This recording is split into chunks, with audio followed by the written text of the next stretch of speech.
Hello and welcome to Sustainable Prepping, your home for fear-free emergency preparedness and a sustainable life. My name is Brecky, and today we're doing a quick car chat because the big popular kids can do it. Why can't I? We're going to be talking a little bit today about major global issues and how people with a more progressive mindset around emergency preparedness should be responding. Friends, if you're new, I want to say a great big welcome. Thank you for joining me today as I have a car chat as I'm waiting for my groceries. Great big welcome if you're not new. Great big welcome back. I'm glad you're all here. So there's a lot going on. We've got trucker protests in Canada. We've got potential trucker protests in the United States. We've got questions about border crossings and border control. We've got things tensing up and getting hot over in Ukraine and Russia. We have got quiet tensions building in China and Taiwan. There's a lot going on. And this is just sort of a top three. This is not everything, right? Like, this is just the big three. So what's going on? What do we need to think about? The first thing I want to say, y'all, is let's not be alarmist and let's not borrow trouble. This is a phrase I say to my spouse all the time. Don't borrow trouble. At this particular moment, I don't think we need to be losing our minds. We don't need to be losing our pants. We don't need to be freaking out. We don't need to be having a proverbial cow. But it is a good season to make your preparedness a priority. If you do not yet have a full week of water, food, backup medication, first aid, sanitation plan, fuel for running your major electronics, fuel for cooking, fuel for heating, all those things. If you don't have your basic foundation in place, now is the time to make it a priority. If you don't know what a basic foundation is, I'll do a video soon about my 5F principles of prepping. I have a 5F foundations of preparedness, and I'll do a whole video on that. Essentially, it's food and water, fuel and lighting, first aid, finances, and feces or sanitation, right? You need to have all of those covered, and then everything else really is gravy on top. I'll do a video about that as soon as I can. But for today, what do I think we need to think about? Well, with the truckers in Canada, I think it's important for us to remember that they are actually a pretty small minority. 15% of Canadian truckers are unvaccinated. And the mandate is actually about going into and coming out of the US. So it's a border control issue. It's about quarantining, right? They're not actually requiring the jab. They are requiring that if you don't get jabbed, you have to quarantine. And that actually causes people to lose money. So they're not forcing people to get vaccinated. This is a misnomer here, a gross misnomer. They just have consequences, right? They just have a consequence. And you may disagree with the consequence, but I think the entire thing is being misrepresented, and that's a problem. There's a potential for American truckers, which have much higher rates of not being jabbed than their Canadian counterparts, to have their own protests and to potentially do a trucker drive to Washington, D.C. That's looking at March 1st is the word on the ground that I've heard. And that could disrupt massive supply chains across North America, and that would be crappy. Will it happen?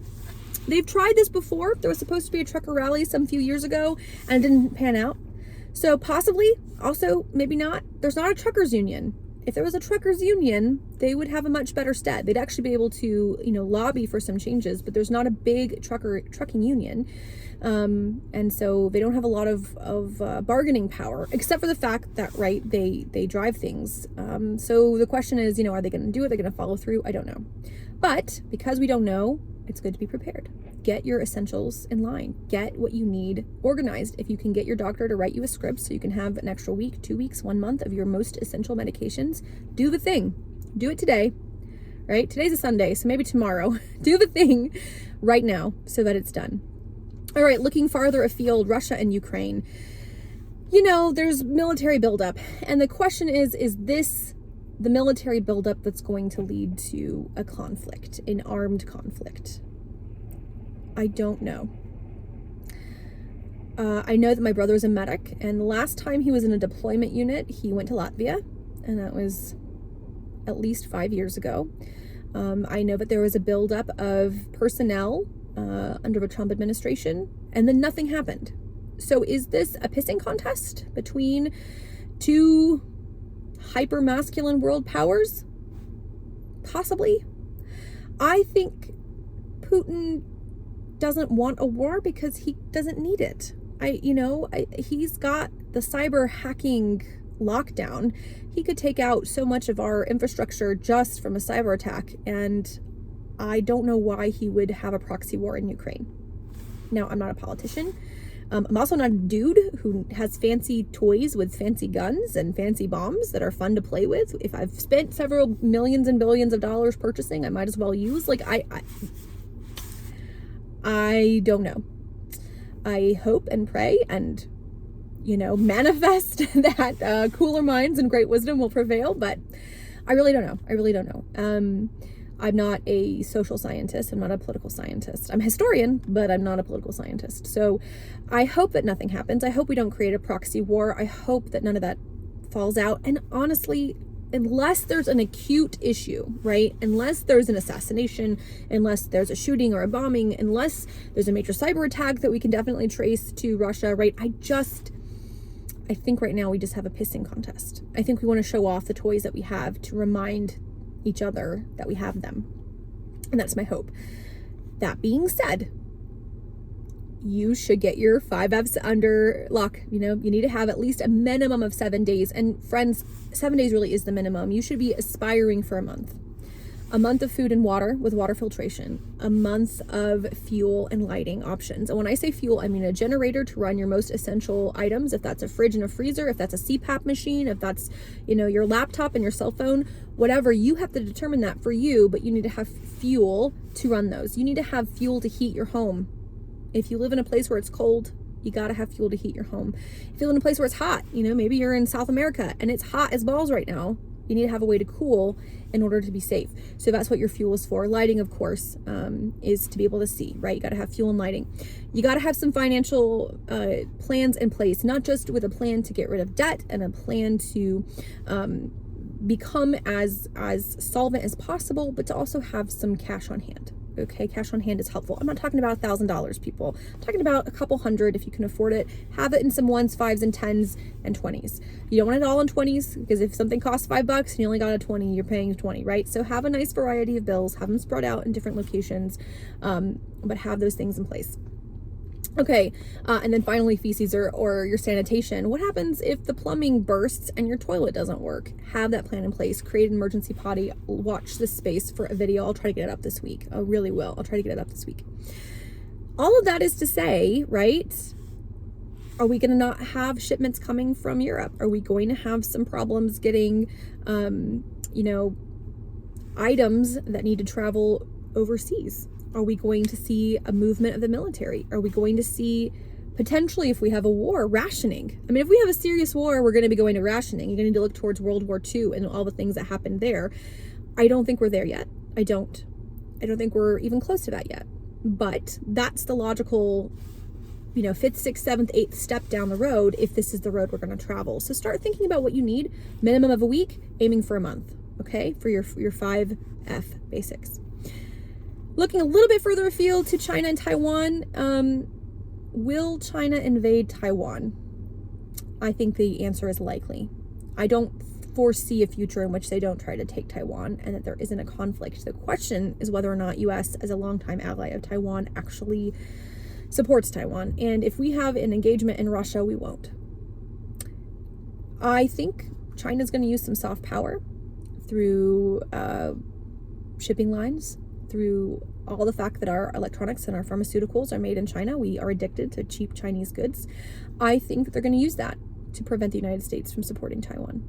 If they take over Taiwan and the majority of our electrical chip manufacturing is still in Taiwan, what does that mean for the price of our electronics? Well, that could be not so great. Now, there are manufacturing facilities in North America that make chips. They're just not near the capacity.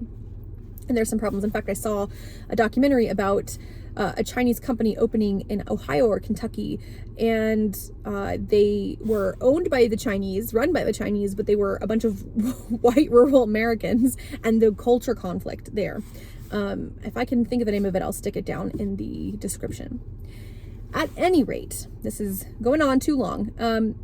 The point of all of this is to say, don't borrow anxiety. Don't. Are there things to be concerned about? Absolutely.